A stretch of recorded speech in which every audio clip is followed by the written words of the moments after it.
భగవద్భక్తులైన శ్రోతలకు నా హృదయపూర్వక నమస్కారములు. శ్రీమద్ భాగవతంలో కృష్ణ పరమాత్మ గోవర్ధనగిరిని ఎత్తిన లీల, దీనినే గోవింద పట్టాభిషేక లీల అని కూడా అంటారు. ఈ లీలను ఈ వీడియోలో మనం తెలుసుకుందాం. నందవ్రజంలో ఉన్నవారందరూ కలిసి వారి సంప్రదాయం ప్రకారంగా ఇంద్రుని కొరకు యజ్ఞం చేయాలనుకున్నారు. భగవంతుని ఉద్దేశించి చేసే ఆరాధనకు యజ్ఞం అని పేరు. యజ్ఞం చేయుటకు అవసరమైన సంభారాలన్నీ సిద్ధం చేసుకున్నారు.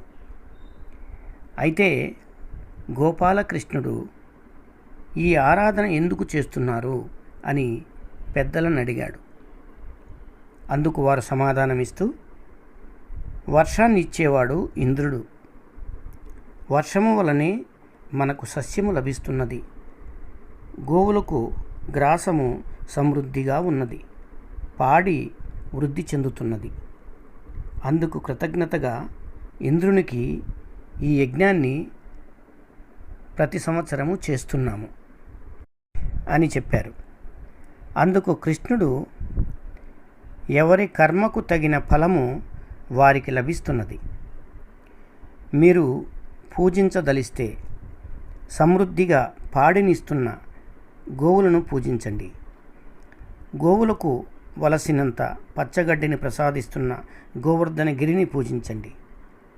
బ్రాహ్మణులను ఆదరించండి. ఇంద్రుని పూజించడం దండగ అని చెప్తూ, ఇది నాకు తోచిన ఆలోచన మాత్రమే, తర్వాత మీ ఇష్టమన్నాడు. గోకులంలో అందరికీ కృష్ణుడే గురువు. వారందరూ కృష్ణుని మాటనే ఆమోదించి, మమ్మల్ని ఏం చేయమంటావు చెప్పు కృష్ణ అని అడిగారు. సిద్ధం చేసిన వంటలన్నీ గోవర్ధనగిరికి పెట్టండి. మీరు పెట్టిన అన్ని పలహారాలను, వంటలను గోవర్ధనగిరి స్వీకరిస్తుంది అని చెప్పాడు కృష్ణయ్య. వాస్తవానికి కృష్ణుడు గోవర్ధనగిరి ఆరాధన చేయమనడంలో ఆంతర్యం ఏమిటంటే, దేవేంద్రుని గర్వమనచడానికి.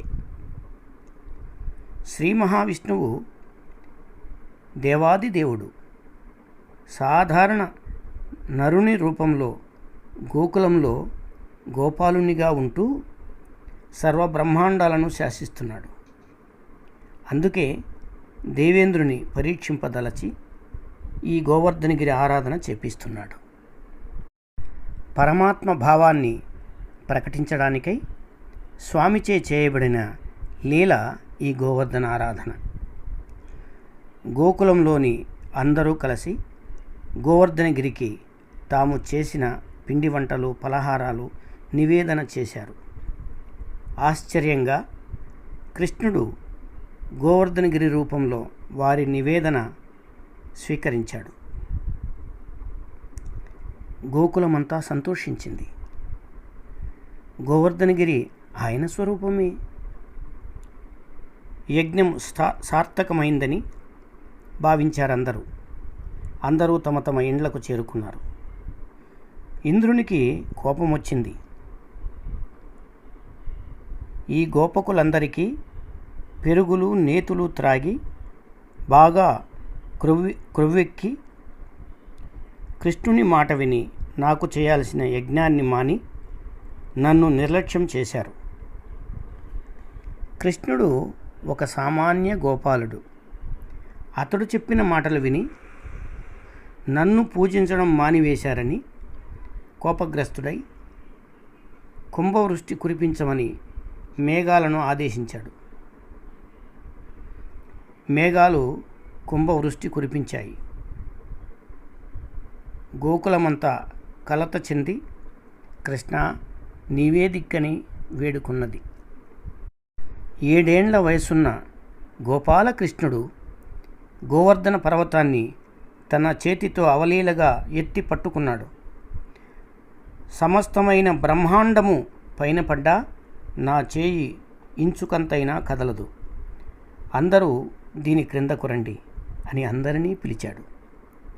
అందరూ కొండ క్రిందకు చేరారు. అప్పుడు స్వామి ఎలా ఉన్నారు?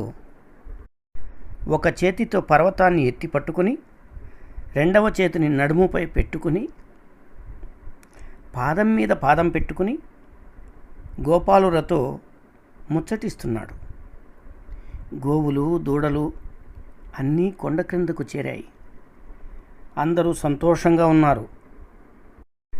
ఇలా 7 పగళ్ళు 7 రాత్రులు ఆ కొండ క్రింద గోకులమంతా ఆనందంగా ఉంది. అందరికీ ఆకలి దప్పులు కూడా లేవు. స్వామిని చూస్తూ పరవశించిపోతున్నారు. ఆ పరమాత్మ అమృతమూర్తి వారి ఆకలి దప్పులను హరించేశాడు. ఎవ్వరికీ ఆకలి లేదు, దప్పిక లేదు. అందరూ నందునితో అంటున్నారట, ఈతడు సామాన్యుడు కాదయ్యా, సాక్షాత్తు పరమాత్మయే అని. 7 రోజుల తర్వాత వర్షం ఆగిపోయింది. దేవేంద్రుడు మేఘాలను పురమాయిస్తూనే ఉన్నాడు వర్షం కురిపించమని. ఇక మా దగ్గర నీరు లేదు అని అవి చేతులెత్తేశాయి. వర్షం ఆగిన తర్వాత అందరూ బయటికి వచ్చేశారు. స్వామి కొండను యథాతథంగా క్రిందకు దింపి ఉంచాడు. భగవత్తత్వాన్ని గ్రహించిన ఇంద్రుడు బ్రహ్మను ఆశ్రయించాడు. జరిగిందంతా చెప్పి స్వామికి క్షమాపణ చెప్పుకోవాలి, క్షమాపణ కోరడానికైనా నేను అర్హుడనేనా అని బ్రహ్మతో మొరపెట్టుకున్నాడు. ఎలాంటి వారినైనా క్షమించగలిగే ఔదార్యం పరమాత్మకు ఒక్కడికే ఉంది. పశ్చాత్తాపంతో పాదాలపై పడి క్షమించమని వేడుకో, నిన్ను ఆయన తప్పక క్షమిస్తాడు అన్నాడు బ్రహ్మ.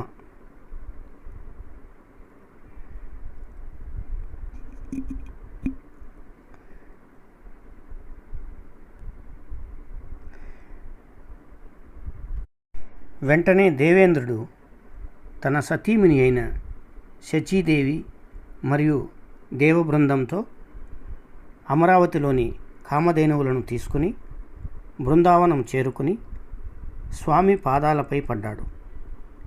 నా తప్పులను క్షమించమని వేడుకున్నాడు. నీవు సర్వ జగత్తులకు ప్రభుడవు. అది గుర్తిరిగినట్లుగా నీకంటూ ఒక పట్టాభిషేకాన్ని ఇక్కడ చేయబోతున్నాను. దయచేసి అనుగ్రహించి స్వీకరించు అన్నాడు ఇంద్రుడు. ఆనతినిచ్చాడు స్వామి. ఇదే గోవింద పట్టాభిషేకం. అద్భుతమైన సింహాసనాన్ని ఏర్పాటు చేశాడు ఇంద్రుడు. ఆ సింహాసనంపై స్వామివారు కూర్చున్నారు. దివ్యమైనటువంటి కలశాలలో కామధేనువుల పాలు నింపబడ్డాయి.